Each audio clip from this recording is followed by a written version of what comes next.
So Satou's back. Yeah, Satou is back and needs to be the number one player on Lin Dun's free agency list. It's not Satou or bust, but it may as well be Satou or bust. Because, again, Satou's young. This is your long-term big three. Satou, Aaliyah Boston, and Caitlin Clark. That's a big three that's going to win you some championships. But today, Satou Sabally had the 8th most points in Olympic game history, tied at 33. I am shocked she did not break the record. I will say it was against Japan, and that very easily AJ Wilson or Stewie or Brittany Griner could have broke the record. They all could have broke the record against this Japan team. We all know that. But at halftime, Satou was 3 of 5 from 3, 9 of 12 from the field, scored more than half of Germany's points. She had 23 points at the half. 23 at the half. This is a Germany team who played against a Japan team, albeit, again, missing Maya Yamamoto, one of their best players. If you could maybe argue one of their best players. But the Japanese team that, Germany pulled away earlier than, in fairness, they pulled away a little more in the first half, but to be fair, Japan were so hot against USA. And everybody's saying, oh yeah, Japan, they're this unbelievable team. I'm shocked at how good Germany were today. Especially missing Niara. So I think if, as much as Yamamoto is important for Japan, Niara Sabally is equally as important for Germany. She's probably their best player in their win against Belgium.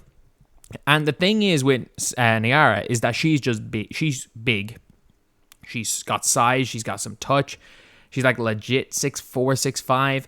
And Fibic didn't even play well. Fibic didn't even shoot the ball that well. 0 of 4 from 3.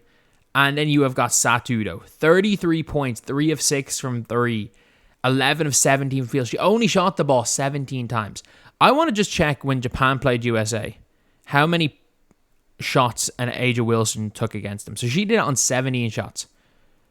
I want to see how many shots AJ Wilson took. Just to see. Because again, I think AJ Wilson could have scored 60 against Japan. I'm not going to lie. I just want to see just as far as efficiency goes. AJ Wilson was 10 of 16. So she had 24 points on 16 shots. She had 33 on 17 shots, which is incredible. The 3 of 6 from 3 is impressive. And Satou drives well to the basket. I'm sorry, Satou's playing her way back in shape. And this is a not in shape Satou either, by the way. 8 of 8 from the free throw line too. She's aggressive, she attacks the basket. This is a Satou Sabally that is not in game shape. She's been out for months. She's not in game shape yet. She's already absolutely hooping. She is hooping at these Olympics. And then, again, Niara, thankfully, no broken jaw, no broken nose with the hit to the head. It was just concussion protocol. So she's going to be likely back for the knockout stages. If they can go, Germany are playing USA. They're not beating USA. Let's just say it like it is. They're not beating USA. So they're not going to be one of the first place teams. If you can stay solid, they have 2 comfortable wins, so they're not going to be the worst second place team either. Which means you're not going to face whoever wins one of the other groups. So the other groups are going to be won more than likely by France, and I would say France are going to win one of the groups. Serbia looked okay. Either Serbia or Spain. The other group, Serbia destroyed China. So if you end up facing off against an Australia, Germany should fancy their chances against Australia. With the way Australia have been playing, Australia didn't even look good today against Canada, and they won.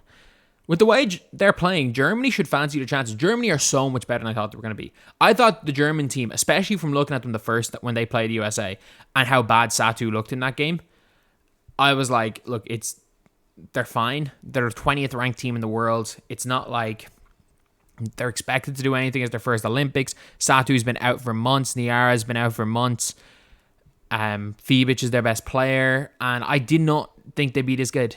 I really did not think Germany were going to be this good. And with the way the groups are, if I'm ranking these teams, especially without Julie Alemon for Germany, or say for Belgium, I would say best team USA, obviously. Second best team France. Third best team out of Germany right now. I don't think Australia have looked great. They lost to Nigeria. And look, great win for Nigeria, but look, Australia should not have lost to Nigeria.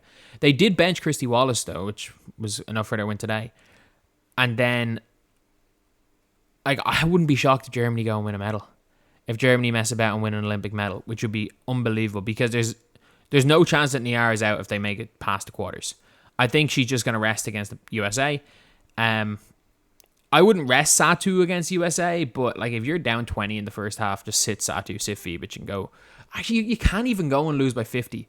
Because if you go and lose by 50, your points difference is going to put you up against a winner of a group.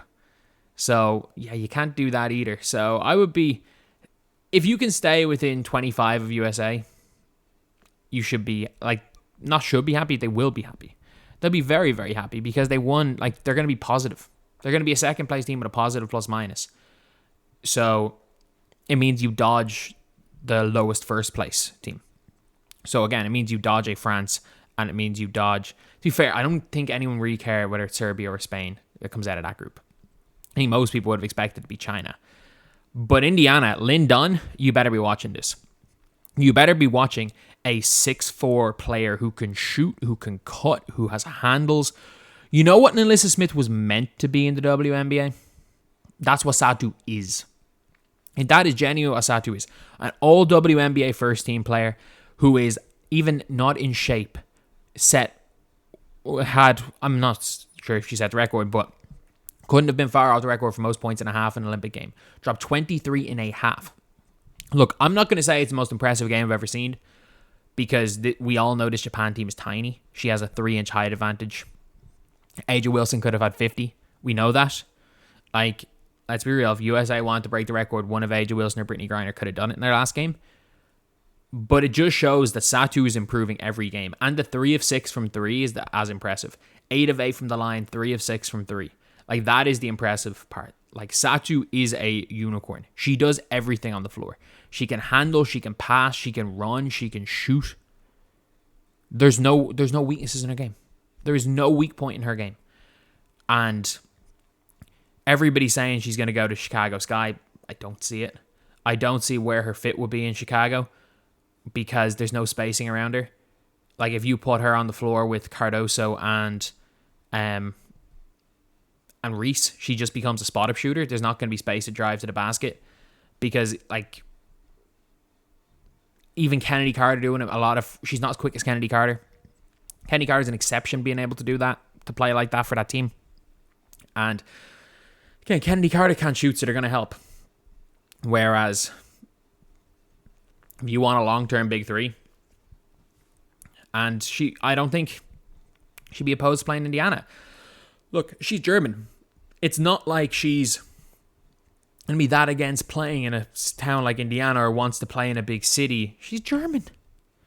Like, players that aren't American don't really care about the big markets at the end of the day. They just want to play where they can have success. And like, she's going to have, unless your name is Ben Simmons, obviously, she's going to have a bunch of success in Indiana. And surely she's looking at it and thinking, okay, I get to be part of a big three where I become the number one scoring option. Why would I say no? Why would she say no to that? Where she becomes the number one scoring option for Indiana. You've got Caitlin and you've got Aaliyah Boston. You've got 3 players, and like that is the best big three in the W. That genuinely is the best big three. Right? Not even just for age in future. That is a better big three than Aja, Kelsey, and Jackie Young. That is a contender. If they can put those 3 together, and then you're probably going to have to keep Kelsey Mitchell, but fill up their bench with 3-and-D players. You can keep Lexi Hull in that team. Get rid of Nalissa Smith and try to trade her for a 3-and-D player. Look overseas, try find 3-and-D players. Keep Temi Fagbenle in the team off the bench. That is a contender. They're not going to win next year. Let's be real, they're not going to win. But that is a contender right away. And their big three is young, which is the biggest part of that. So anyway, that is the video. Thank you guys for watching. Please like, comment, and subscribe.